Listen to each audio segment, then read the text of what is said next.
नमस्कार दोस्तों, जय हिंद। मैं मनीष श्रीवास्तव मनीष की वीडियो में आपका हार्दिक हार्दिक हार्दिक स्वागत करता हूं। आज मैं लेकर आया हूं पूरे उत्तर प्रदेश के जितने हमारे कक्षा 10 के छात्र एवं छात्रा हैं, हो जाओ तैयार।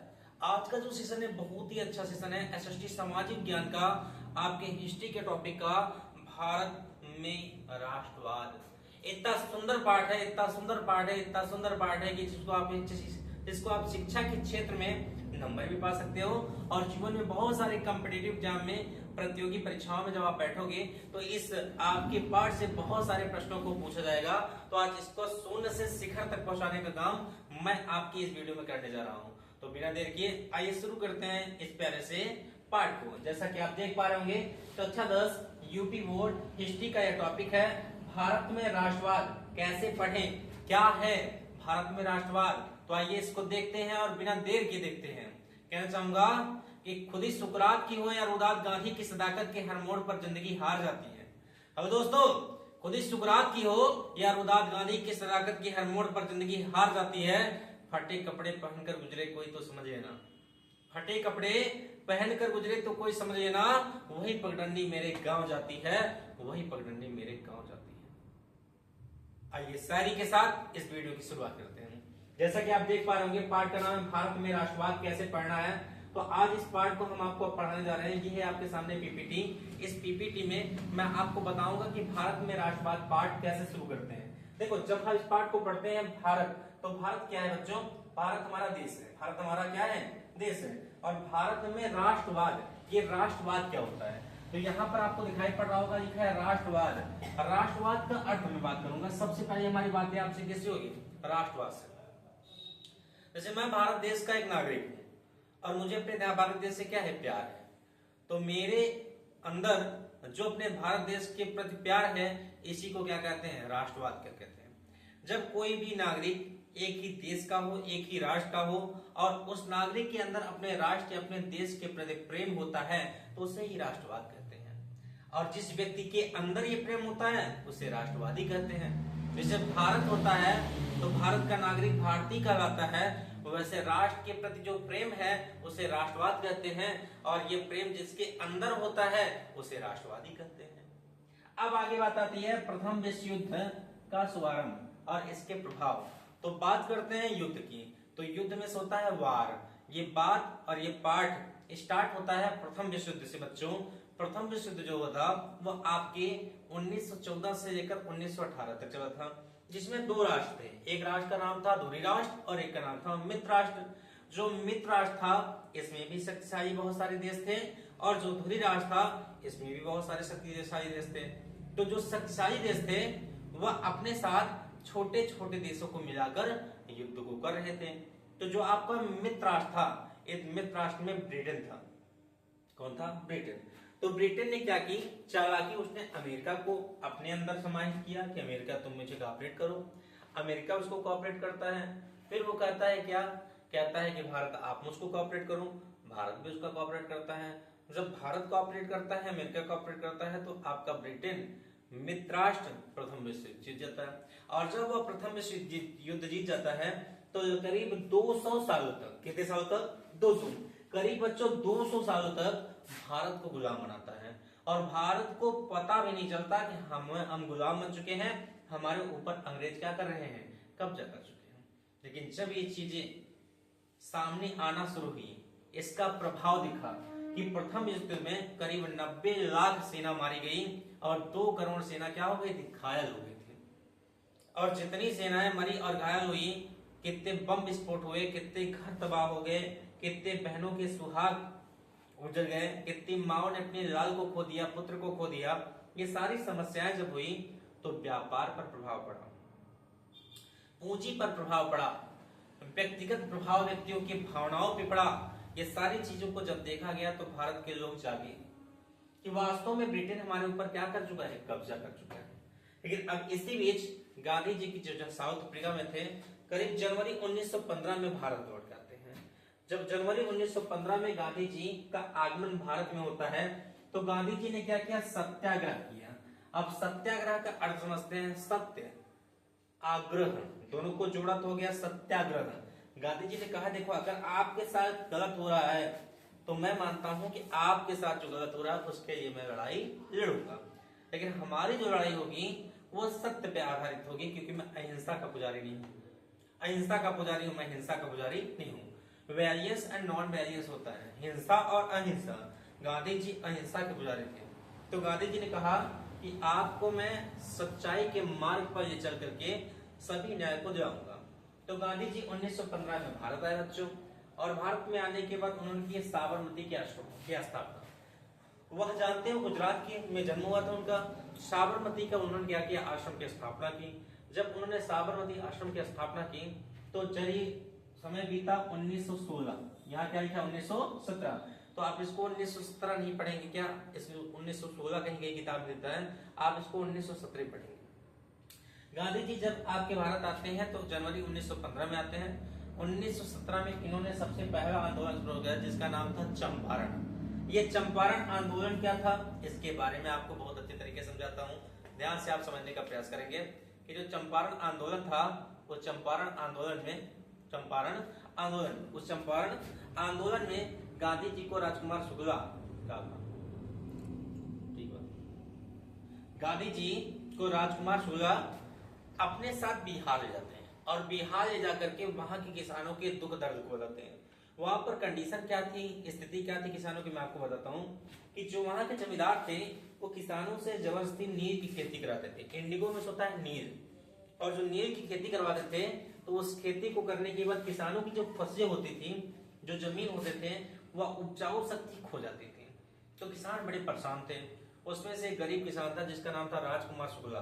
वो गांधी जी को अपने साथ बिहार ले जाता है, और बिहार आप जानते हो, पटना आप जानते हो, बिहार एक राज्य है जिसकी राजधानी पटना है, और उसी बिहार में एक चंपारण नाम का स्थान है जहां की एक घटना है।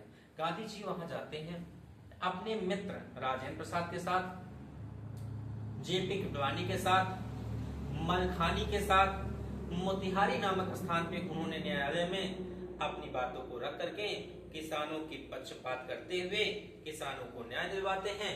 और यह गांधी जी का सबसे पहला सफल आंदोलन था। एग्जाम में कभी पूछेगा कि गांधी जी का सबसे सफल आंदोलन कौन सा था, तो कोई और नहीं मेरे प्यारे बच्चों, गांधी जी का सबसे सफल आंदोलन, गांधी जी का सबसे सफल आंदोलन अगर कोई था तो चंपारण आंदोलन था। फिर बात आती है अहमदाबाद, क्या आती है, अहमदाबाद। अहमदाबाद के आंदोलन की बात करते हैं तो यहाँ कॉटन मिल की बात होती है।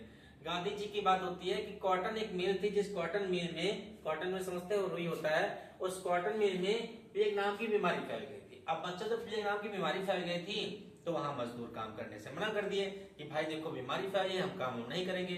तो अब वहां का जो कारखाने फैक्ट्री का मिल का जो मालिक था उसको बड़ा दिक्कत हुआ कि अगर एक किसान ये मजदूर काम नहीं करेंगे हमारे मिल में इस प्लेग नाम की बीमारी को देखते हुए तो हमारा व्यापार ठप हो जाएगा।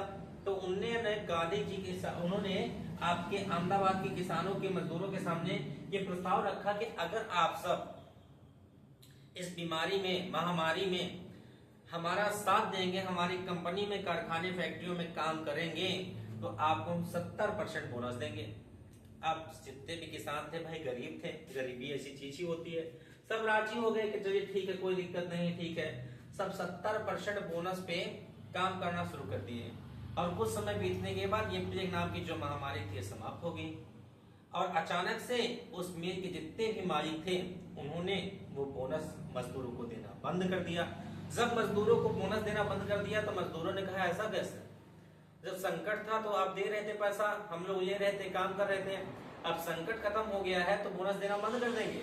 सारे किसान गांधी जी के पास गए, गांधी जी ने सारी बातों को सुना और आकर के उन्होंने उस कॉटन मिल में मालिकों से बैठकर संबंध बात की, और जब उस संबंध में बातचीत उनकी हुई तो बातचीत का निष्कर्ष यह निकला कि इस आंदोलन में जितने वहां के मजदूर, जितने किसान थे, उनको 35%, कितना परसेंट बच्चों, 35% बोनस दिया जाएगा।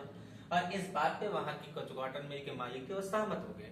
तो ये आपका पहला आंदोलन, चंपारण आंदोलन सफल हो गया, और 1918 में आपका अहमदाबाद का आंदोलन ये भी समाप्त हो गया। फिर आपका आंदोलन शुरू होता है खेड़ा का आंदोलन। ये खेड़ा का आंदोलन क्या था, ये खेड़ा का आंदोलन ऐसा आंदोलन था जिसमें जो किसान थे वो अपनी फसलों को बोए हुए थे बच्चों, और अधिक ज्यादा बरसात होने की वजह से उनकी फसलें डूब गई थी। जब फसलें डूब गई थी तो फसल होगी नहीं, तो उसको बेचेंगे नहीं तो पैसा आएगा नहीं। लेकिन फसल के खराब हो जाने पर भी उनको कर देना था, क्या देना था? कर, जिसको इंटरेस्ट करते हैं। तो गांधी जी सारे किसानों के साथ बुरी स्थिति में खड़े हुए थे, उन्होंने उनको कर से मुक्त कराया और ये गांधी जी का खेड़ा आंदोलन था। आपसे एग्जाम में पूछेगा खेड़ा आंदोलन पर टिप्पणी लिखिए, या कह देगा चंपारण आंदोलन पर टिप्पणी लिखिए, या कह देगा अहमदाबाद का आंदोलन क्या था समझाइए। तो मैंने तीनों आंदोलन आपको समझा दिया। अब हमारी एरो आती है इस ओर देखेंगे एक एक्ट आता है भारत रोलेट एक्ट। ये क्या था? ये काला कानून था बच्चों। जैसे इस समय आया है यूजीसी, क्या आया है? यूजीसी। वैसे उस समय था रोलेट एक्ट, 1919 में भारत आया। अच्छा, ये क्यों आया, पहले इसके बारे में बात करते हैं। गांधी जी जब साउथ अफ्रीका से भारत में आए तो उन्होंने धड़ाधड़ आंदोलन किया भाई। चंपारण सफल आंदोलन, अहमदाबाद का आंदोलन सफल आंदोलन, खेड़ा का आंदोलन बड़ा सफल आंदोलन। अब गांधी जी की स्थिति को देखकर अंग्रेज के पैर डगमगाने लगे भाई। ब्रिटिश शासन था, जब पैर डगमगाने लगे तो अंग्रेजों ने सोचा अगर गांधी जी को सही समय पर रोका नहीं गया तो स्थिति विकट हो जाएगी, बहुत खराब हो जाएगी। तो रोलेट एक्ट 1919 में भारत आया। इसका मतलब क्या था बच्चों?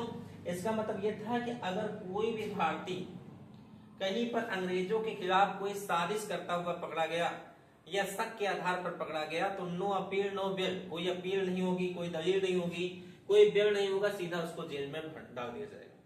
तो गांधी जी भाई बैरिस्टर की पढ़ाई किए थे, वकालत किए थे, उन्होंने कहा ऐसा कुछ नहीं होगा। सबको इकट्ठा किए, सबको सारी चीजों को समझाए, बताए कि हम सबको आंदोलन करना पड़ेगा और रोलेट एक्ट वापस जाओ, रोलेट एक्ट वापस जाओ, रोलेट एक्ट वापस जाओ, यानी रोलेट एक्ट हमको मंजूर नहीं है। और अंततः क्या होता है? बैसाखी का त्योहार था बच्चों, और बैसाखी के त्योहार में 1919, बैसाखी का त्योहार 1919, अमृतसर का, पंजाब का एक बड़ा शहर है जिसका नाम अमृतसर है, उस अमृतसर में बैसाखी का त्योहार था। और जलियांवाला बाग एक स्थान का नाम है बच्चों। वहां पर अधिक मात्रा में भीड़ थी और उस अधिक मात्रा में भीड़ में बैसाखी के त्योहार में बहुत सारे हमारे सिख धर्म के, पंजाबी धर्म के, हमारे जितने संप्रदाय के व्यक्ति थे वहां पर बैसाखी के त्योहार को मना रहे थे। तभी आपके ब्रिटेन में सबसे बड़ा शासक जिसका नाम था सिंडल डायर, वहां की जो रास्ते थे बड़े सकरे थे, बड़े छोटे छोटे रास्ते थे बच्चों। वो छोटे छोटे रास्तों से वो प्रवेश करता है, उसके साथ बहुत सारी सेना थी और सैनिकों के हाथ में बंदूक थी। और जानते हैं त्योहार बैसाखी का था, किसी के पास बंदूक नहीं थी, किसी को पता भी नहीं था कि ऐसी घटना हो जाएगी। और वहां पर पहुंचता है जनरल डायर, और जनरल डायर ने क्या किया? निहत्तों पर गोली चलाने का आदेश दे दिया कि गोली मार दो, गोली मार दो। और जितने भी उसके साथ सेना थी वो सारी सेना ने क्या किया?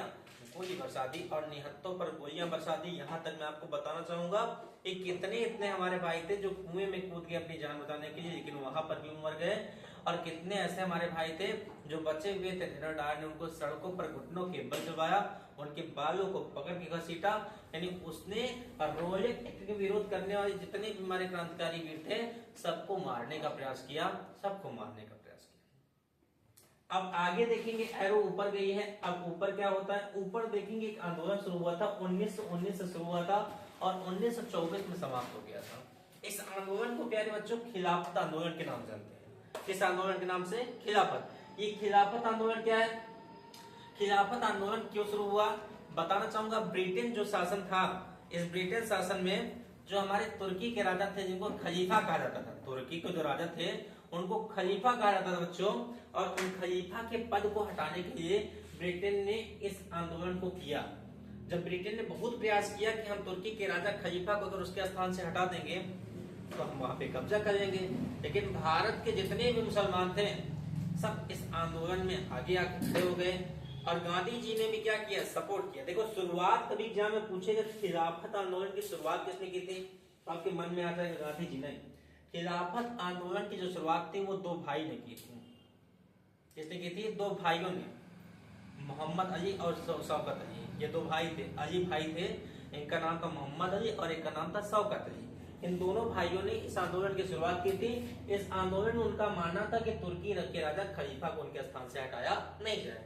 लेकिन मैं आपको बताना चाहूंगा कि ब्रिटेन भाई शक्तिशाली था, उसने अतिक प्रयास किया और एक समय ऐसा आया खिलाफत आंदोलन को बंद करना पड़ा क्योंकि तुर्की के राजा खलीफा को उसके स्थान से ब्रिटेन ने हटा दिया।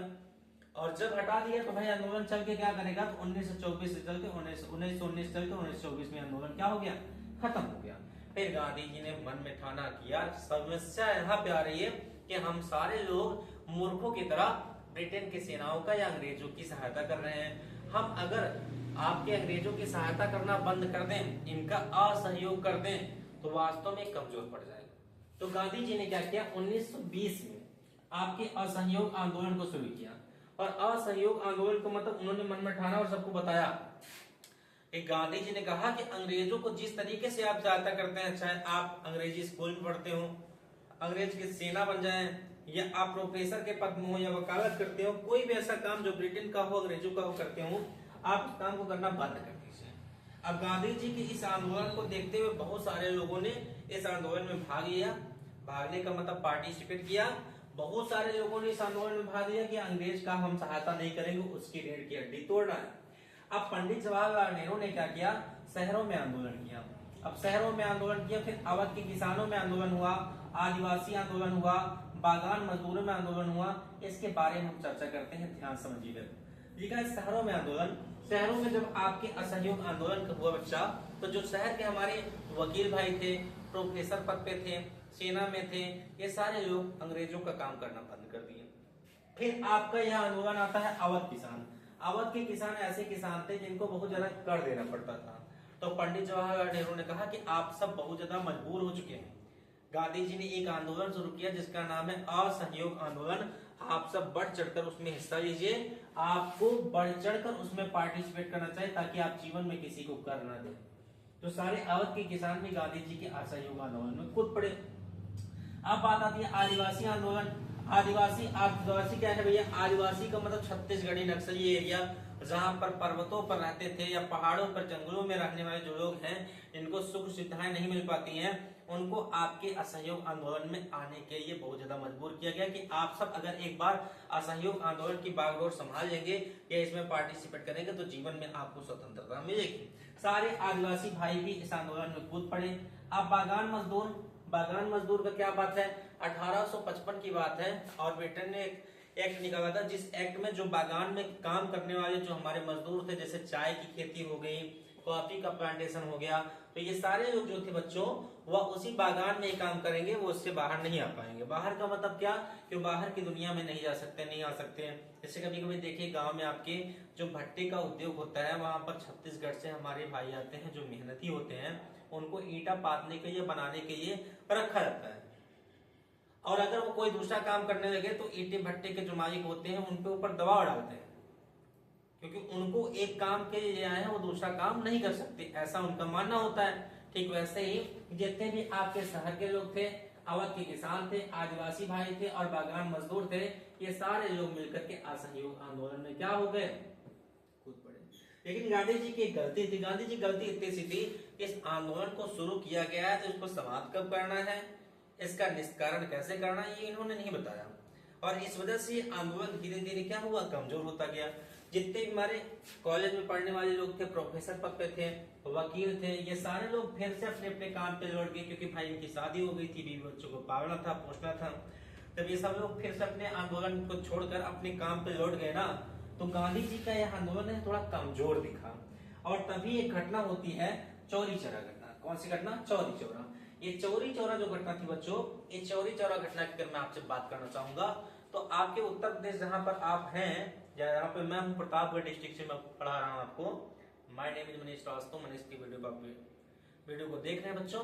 तो चौरी चौरा घटना गोरखपुर में हुई। गोरखपुर में एक बहुत ही दुखद घटना हुई कह सकते हैं, क्योंकि अगर कोई अहिंसा कर रहा है, हिंसा कर रहा है, तो हिंसा को हम सपोर्ट नहीं कर सकते, हम अहिंसा के पुजारी बनेंगे।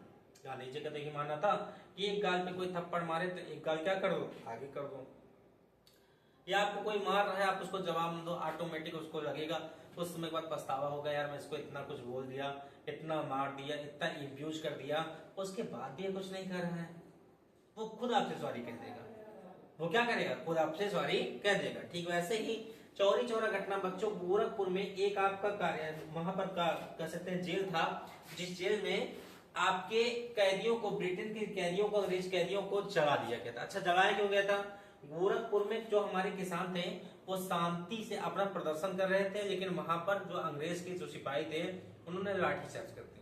अब भैया जब लाठी चार्ज कर दी बच्चा ना, तो काफी लोग मारे गए, और काफी लोग मारे गए तो काफी लोगों को जेल में बंद कर दिया गया। तो यही चीज सोच करके कि हम लोग शांति से प्रदर्शन कर रहे थे तो लाठीचार्ज करने की क्या आवश्यकता थी, ऐसा नहीं करना चाहिए।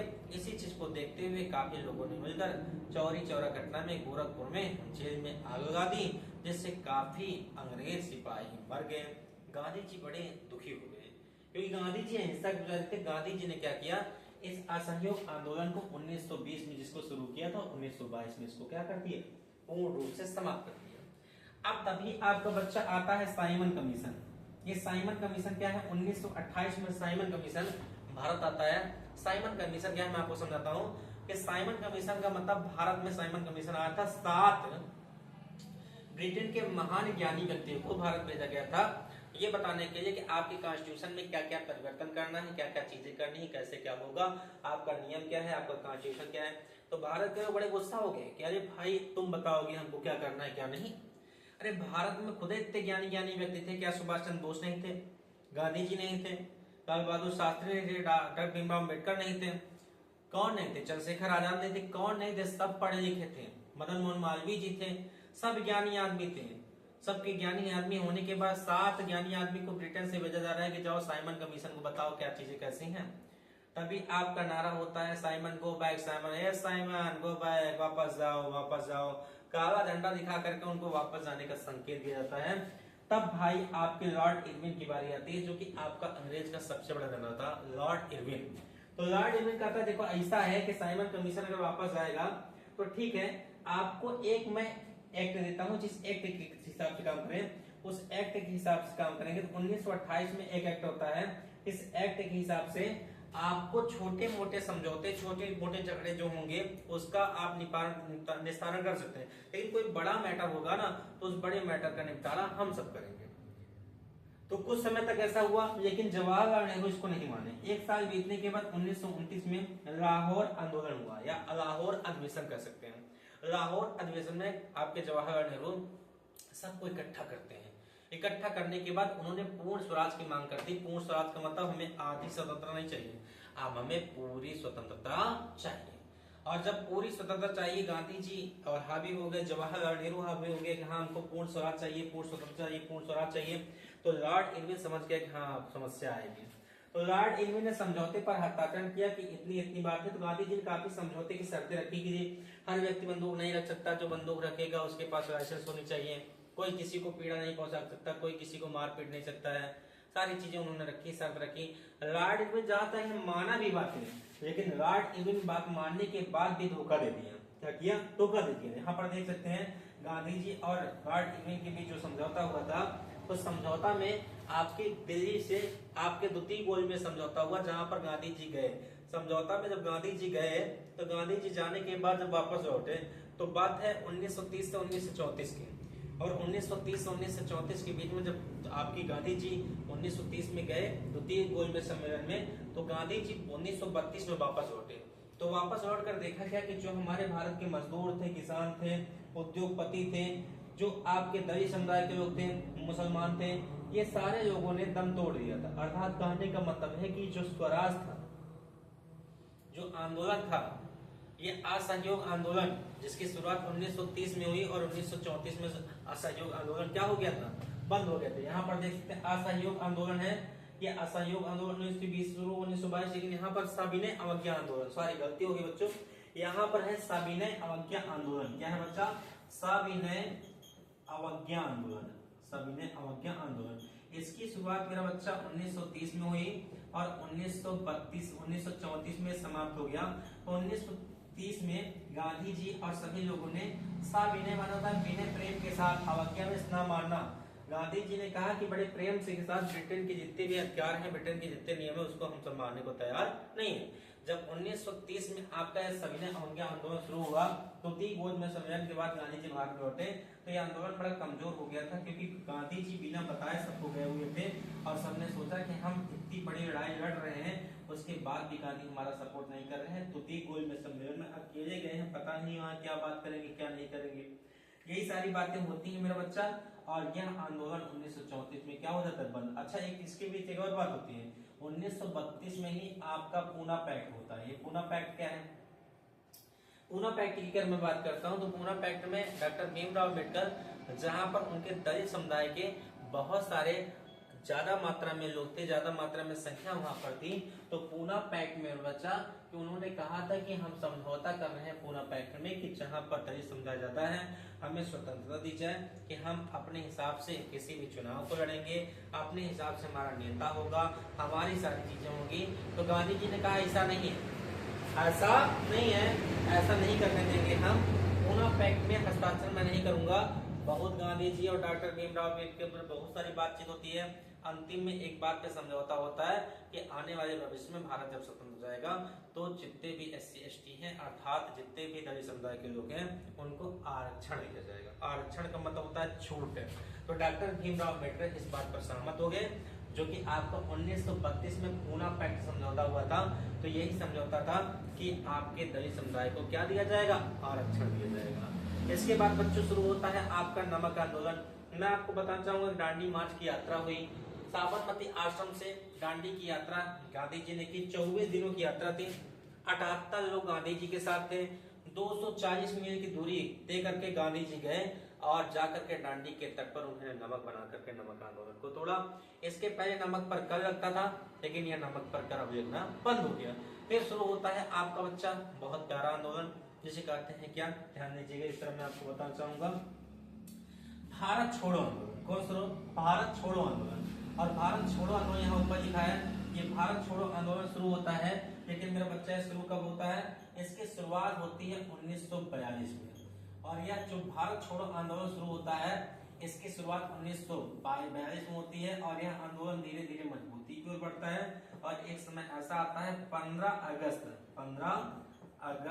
सन 1947 में, 15 अगस्त सन 1947 में हमारा भारत देश क्या हो जाता है, स्वतंत्र होता है।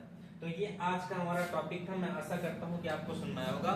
जहां कहीं आपको नहीं सुन में आया होगा मैं आपको बताऊंगा, इसके पीछे भी वीडियो आपके हैं, आप तनी भी घबराइए मत, परेशान मत होइए, भी क्वेश्चन है आपके पास, ठीक है। तो जो आपका टॉपिक है इससे संबंधित जो मेरे बच्चा प्रश्न है वो देखते हैं। लिखा है भारत में आधुनिक राष्ट्रवाद का उदय कब हुआ था, तो 18वीं सदी में हुआ था, 19वीं सदी में हुआ था, 20वीं सदी में या 17वीं सदी में। तो भारत में आधुनिक राष्ट्रवाद का उदय 19वीं सदी में हुआ था। क्वेश्चन नंबर सेकंड है, भारतीय राष्ट्रीय कांग्रेस की स्थापना कब हुई, 1875 में हुई थी या 1885 में हुई थी या 1905 में हुई थी या 1915 में हुई थी। तो आपके भारतीय राष्ट्रीय कांग्रेस की स्थापना 1885 ईस्वी में हुई थी। फिर आता है मेरा बच्चा क्वेश्चन, भारतीय राष्ट्रीय कांग्रेस की स्थापना किसने की थी, महात्मा गांधी ने, दादा भाई नौरोजी ने, A.O. ह्यूम ने, गोपाल कृष्ण गोखले ने। तो A.O. ह्यूम जो थे उन्होंने भारतीय राष्ट्रीय कांग्रेस की स्थापना की थी। फिर आता है असहयोग आंदोलन कब प्रारंभ हुआ, भैया मैंने आपको बताया है कि असहयोग आंदोलन 1919 या 1917 या 1920 या 1922।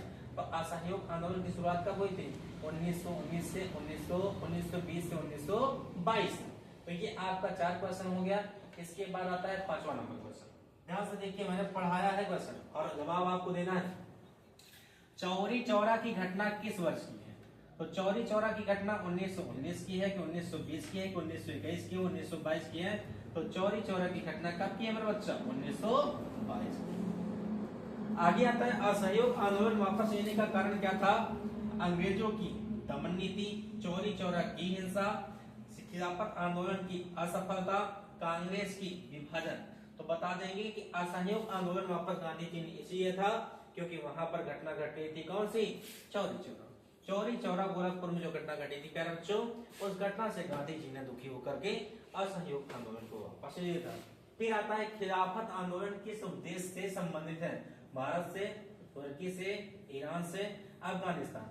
तो ये रहा आपका सही जवाब तुर्की, क्योंकि तुर्की के राजा खलीफा को उसके स्थान से हटाने के लिए खिलाफत आंदोलन को दो भाइयों ने शुरू किया था। सविनय अवज्ञा आंदोलन कब शुरू हुआ मेरा बच्चा, 1927, 1929, 1930, 1932। तो सविनय अवज्ञा आंदोलन जो शुरू हुआ था वो 1930 में शुरू हुआ था मेरे बच्चा। आइए आगे बढ़ते हैं। आगे का क्वेश्चन क्या है आपका, आगे का क्वेश्चन है भैया 9वां नंबर, दांडी यात्रा। मैंने आपको बताया कि दांडी यात्रा 24 दिन की यात्रा थी, जिस यात्रा में कुल 78 लोग को यानी 78 लोग को लेकर 240 मील की यात्रा आपके साबरमती से, अहमदाबाद से साबरमती से आपके दांडी के तट की यात्रा गांधी जी ने की थी।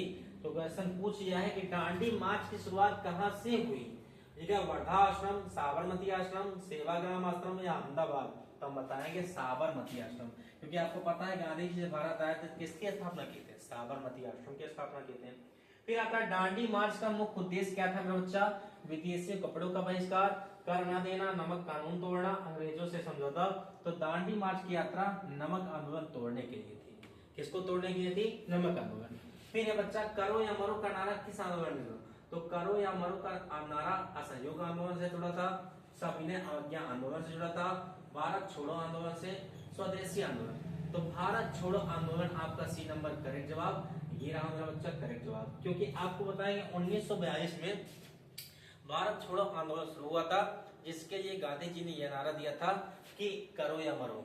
अभी तक गांधी कह रहे थे अहिंसा परमो धर्मा, हिंसा नहीं करनी है, अहिंसा।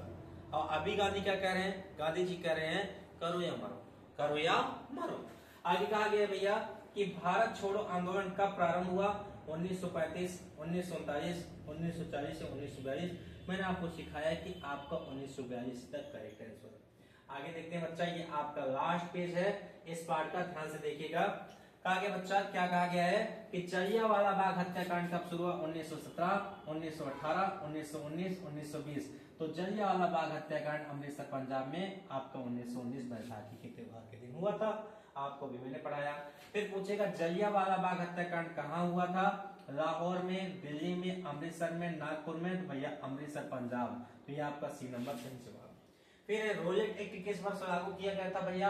1917, 1918, 1919, 1920। तो आपको पता है रोलेट एक्ट 1919 में भारत आया था। और आगे है स्वदेशी आंदोलन का मुख्य उद्देश्य क्या था? विदेशी शासन स्वीकार करना, विदेशी वस्तुओं का प्रयोग, विदेशी वस्तुओं का बहिष्कार या अंग्रेजों से सहयोग? तो आपका विदेशी वस्तुओं का बहिष्कार। स्वदेशी का मतलब अपने देश की चीजों का उपयोग करना, यहाँ तक कि चरखे का उपयोग करके गांधी जी खुद का वस्त्र तैयार करते थे। तो आप इसको कह सकते हैं कि स्वदेशी आंदोलन का मुख्य उद्देश्य विदेशी वस्तुओं का बहिष्कार था। तो मेरा बच्चा ये आपके क्वेश्चन थे, यहाँ पर आप देख सकते हैं। और इस क्वेश्चन के पहले आपका पीपीटी जो मैंने आपको पढ़ाया अच्छी तरीके से, और यहाँ पर आपका ये थंबनेल है जो कि आपको देख पा रहे होंगे। मैं मनीष श्रीवास्तव आपके सामने इस वीडियो को प्रस्तुत किया। तो एक बार फिर उसी ऊर्जा के साथ नमस्कार दोस्तों, मैं मनीष श्रीवास्तव मनीष के प्यारे से वीडियो में आपका हार्दिक हार्दिक स्वागत करता हूं। इस वीडियो में अगर कहीं त्रुटियां होंगी तो क्षमा चाहते हैं बच्चों, आगे और इम्प्रूवमेंट आएंगे। ठीक है, मिलते हैं नेक्स्ट वीडियो में, तब तक के लिए धन्यवाद। जय हिंद, जय भारत। और हाँ, एक चीज और कहना चाहेंगे, अगर वीडियो अच्छा लगा हो तो वीडियो में कमेंट करके जरूर बताएं वीडियो कैसा था, लाइक करना नहीं भूलेंगे। और अगर चैनल पर नए हो तो चैनल को सब्सक्राइब करके बेल आइकन जरूर दबा देंगे। मैं मनीष श्रीवास्तव आपका हार्दिक स्वागत करता हूँ। जय हिंद।